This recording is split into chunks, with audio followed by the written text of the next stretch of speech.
कहानी शुरू होती है एक छोटे से गांव में। राजू और पिंटू दो सगे भाई थे। उनके पिताजी के पास एक बहुत सुंदर और उपजाऊ बागान था, जिसमें आम, अमरूद, नींबू और कई मौसमी सब्जियां उगती थीं। यह बागान बाबा की जान था। बाबा राजू और पिंटू से कहते हैं, बेटा, इस बागान को मैंने अपने पसीने से सींचा है। अब ये तुम दोनों की जिम्मेदारी है, इसे प्यार से संभालना।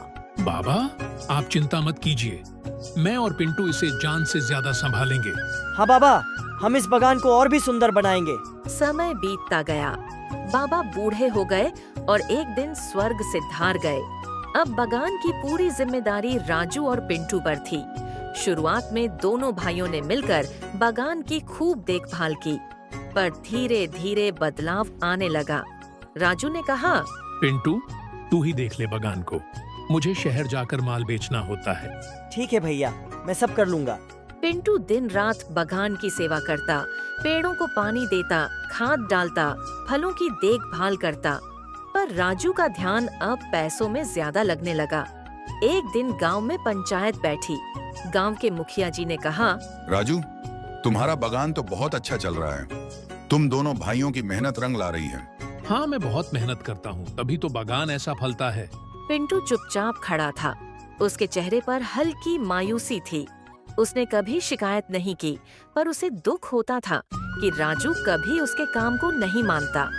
रात को पिंटू अपने मन में सोचता हुआ, भैया तो अब बस नाम लेना चाहते हैं, मेहनत तो मैं कर रहा हूँ। क्या मुझे भी कुछ नहीं कहना चाहिए? लेकिन पिंटू ने कुछ नहीं कहा। कुछ महीनों बाद एक बड़ा तूफान आया। बागान को काफी नुकसान हुआ। आधे पेड़ गिर गए, फसलें नष्ट हो गईं। राजू गुस्से में कहता है, ये सब तेरी लापरवाही है पिंटू, तूने ठीक से देखभाल नहीं की। पिंटू ने कहा, भैया, मैंने हर रोज काम किया है, आपने तो कई महीने से देखा भी नहीं। राजू ने कहा, अब तो यही लगता है कि मुझे अकेले ही सब संभालना होगा। बागान पर मेरा हक है। ये सुनकर पिंटू को बहुत ठेस पहुंची। उसने कुछ नहीं कहा, बस घर छोड़कर चला गया। राजू ने बागान अपने तरीके से संभालने की कोशिश की, पर अब बागान जैसे उदास रहने लगा। न पेड़ वैसे फल दे रहे थे, न सब्जियां ताजगी से बढ़ रही थीं। राजू समझ नहीं पा रहा था कि गलती कहाँ हो रही है।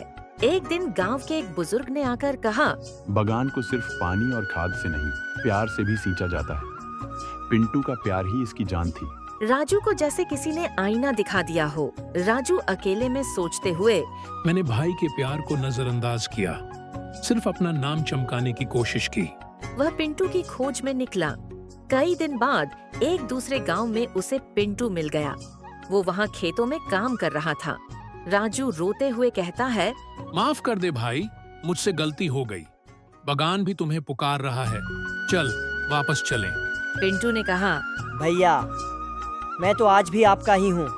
चलिए मिलकर बागान को फिर से जिंदा करते हैं। दोनों भाई गांव लौट आए।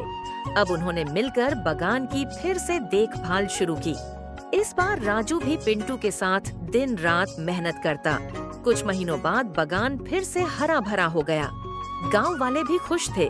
गांव वाले कहते हैं, सच है, जब भाई भाई में प्यार हो तो मिट्टी भी सोना बन जाती है।